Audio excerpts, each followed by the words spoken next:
Hey, oozes and bunnies. This is a preview of the most recent Party Planning, an extra podcast that the Join the Party crew makes for our Patreon. If you want to listen to the whole thing, go to patreon.com/jointhepartypod. Check out this preview.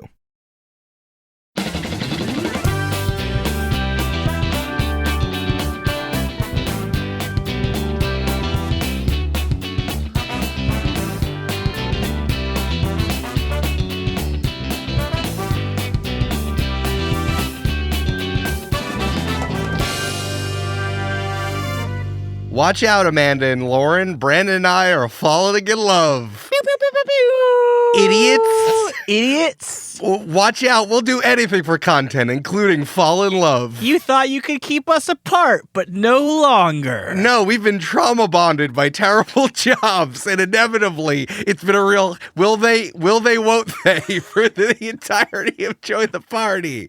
Ross and Rachel for 7 years. This isn't a Joey and Rachel situation. This is a Ross and Rachel situation. Mm-hmm. Brandon and I were on a break when he worked at Marvel, and now we're back.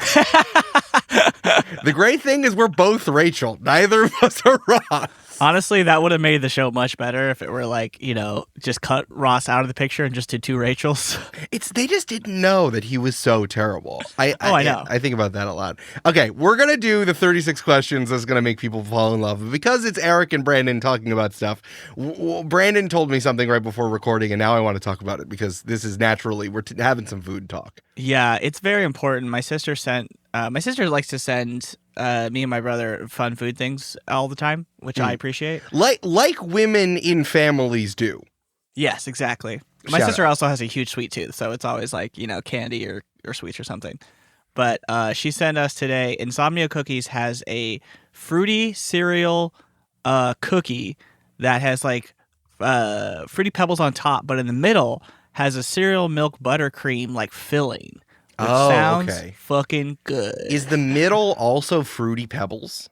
I think it's just cereal milk, so it's like the milk to I like the cereal. That. Yeah. Okay, I was worried about that. We were talking about this because this is really at the nexus of, I think, when you and I became food people, which was for me, let's say 18, because this ties to a lot of different things. But, Insomnia started in New York City. It was right around the time when Brandon and I went to college. Insomnia Cookies, you could buy cookies literally at any time. This was novel. Yeah, I got myself fucked up on Insomnia. Hell yeah, dude. I was getting fucked up on alcohol and then Insomnia. I was doing both.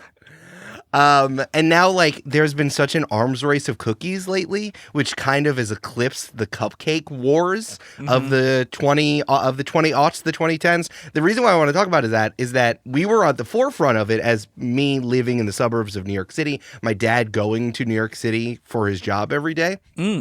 At my birthday party / graduation party, which we had at a local, health club because it was a big party, and I have a birthday in May, so this was when we were seniors, so we had a combination thing. We had Crumbs cupcakes instead of birthday cake. Crumbs cupcakes, if you don't remember, even those of you who didn't live in metropolitan areas in the 2010s, they were the biggest cupcakes you've ever seen in your entire life. And they had 30 different flavors, and we got really obsessed with them. So we ended up having those as our cake. I still remember a grasshopper, which was had so much frosting on it. It was minty. I still remember that was the first time I saw a cookie on a pastry, which feels quaint now here in 2024. Yeah.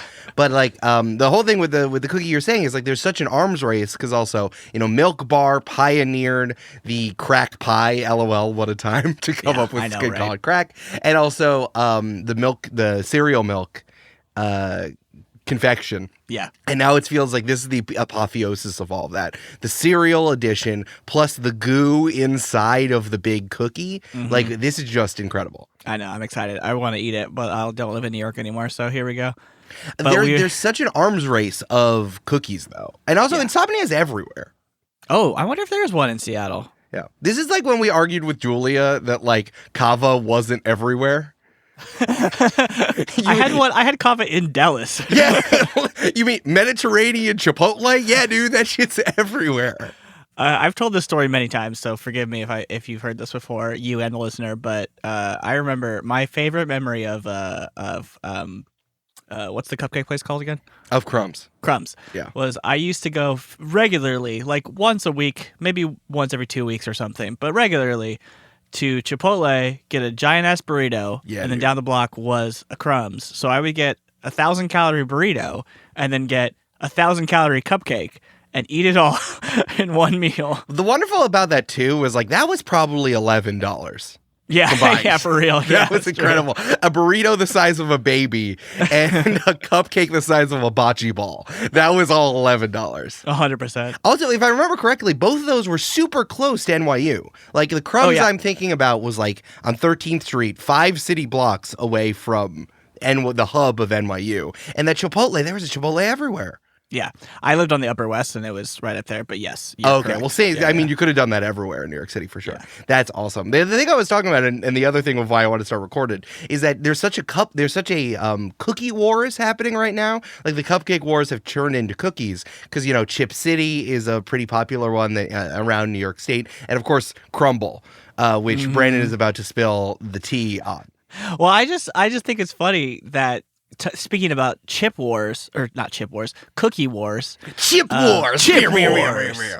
And also, you're right, there is one coming soon to Seattle. There you go. Insomnia? Insomnia, yeah. Okay, cool. I knew this, I just didn't think about it, that Crumble started in, I think, Salt Lake City, or at least Utah, definitely that. And I didn't know, I think because there's such a huge Mormon population and they can't eat anything interesting except Yes. for... There is a huge cookie center in Salt Lake City and Utah broadly of like any cookie innovation under the sun is happening in Salt Lake City. The Wakanda of cookies. The is Wakanda of Salt Lake cookies. Yeah, that's 100% true. Yeah, the Mormons have massive sweet tooths because they can't eat anything else. Yeah. Yeah. Which I think I need to move to Salt Lake City is what I'm saying. Brandon, you can't because you're not a Mormon. You can't Well, go. here's the thing, Eric, is I do like caffeine, but besides the caffeine thing, I think I'd fit in pretty good in Mormon society, except for, not believing in the Mormon God or any God thing. Yeah, I mean, you really love the idea that Christianity really started in Nebraska, in Utah in 1860. You really Eric, like that. I really love that idea, but not for the reason they love it. No, that's fair. No, it's for world building reasons. It's for laughing and my belly laughs. It's for my belly being filled with 5,000 pounds of cookie while I laugh at religion. Oh, I could be the non-Mormon Santa. That could be you. That could be me. That could be you.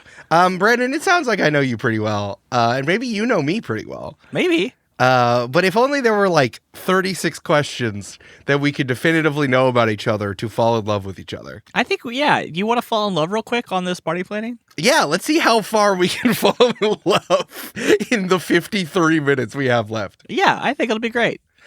We are going to do the 36 questions you need to fall in love. If you don't know what this is the equivalent of like reading The Secret together and Angels and Demons to fall in love with each other. There was like a very popular essay in the Modern Love section of the New York Times in 2015, and I didn't realize how pop science-y this was. Like I've always thought of it as like a funny thing to say. It's like, oh yeah, let's just ask these questions together and fall in love. I've definitely done this with ex-girlfriends before. Oh yeah, me too. 100%. Yeah. And I thought it was funny as we were figuring out what we were going to do today that Brandon and I were just going to do this. Yeah. I mean, I've been needing some more love in my life, so if you could just shovel some of that love down into my throat, Eric, that'd be great. Brandon, I can't get you coffee every day because I live on the other coast and also I'm married. However, let's see what happens at the end of these 36 questions. Okay. Well, yeah, I mean, to your point earlier, I just want to shout out the actual study author, Arthur Aaron. Okay, great. From State University of New York at Stony Brook. Shout out Stony Brook. Shout out Stony Brook. Let's go. Yeah. Et al. There's four more authors. So what up?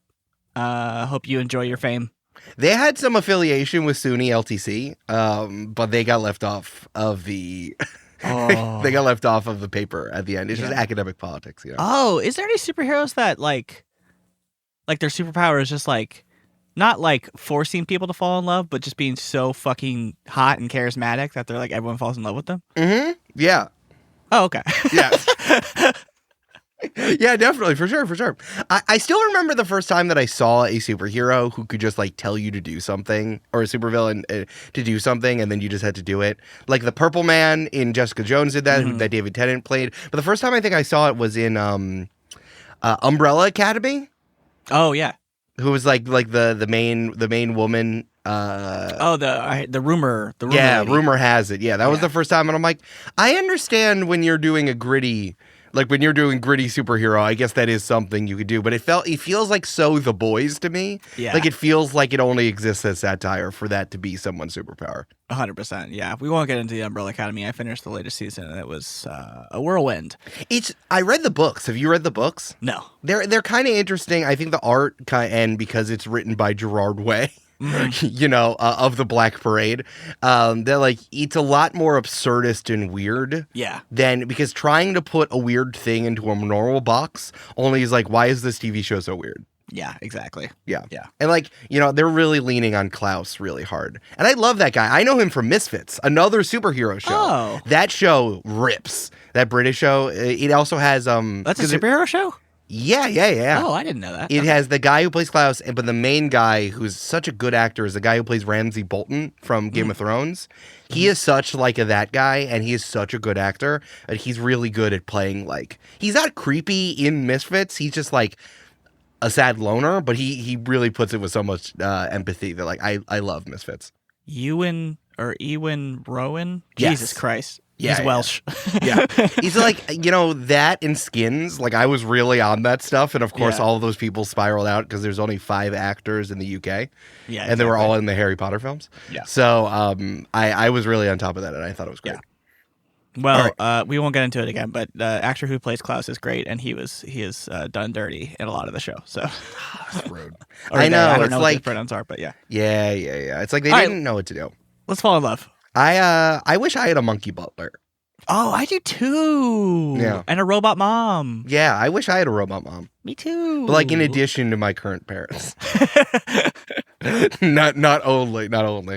Okay, so there are 3 sets here. We're going to get through as many as possible. There are 36. Let's see how many we can do. I think we're going to try to answer them honestly. They also get more like emotional intense. As they go through. Yeah. So like I don't know if we're going to come back to this premise or not. Yeah. So let's just do as many as possible and see how in love we are by the end of the episode. Yes. I mean, you're supposed to do them in order, so we're going to go in order until we hit one that maybe is too intense for a podcast, so, and then we'll skip it. Too intense for it to be fun to say into a microphone.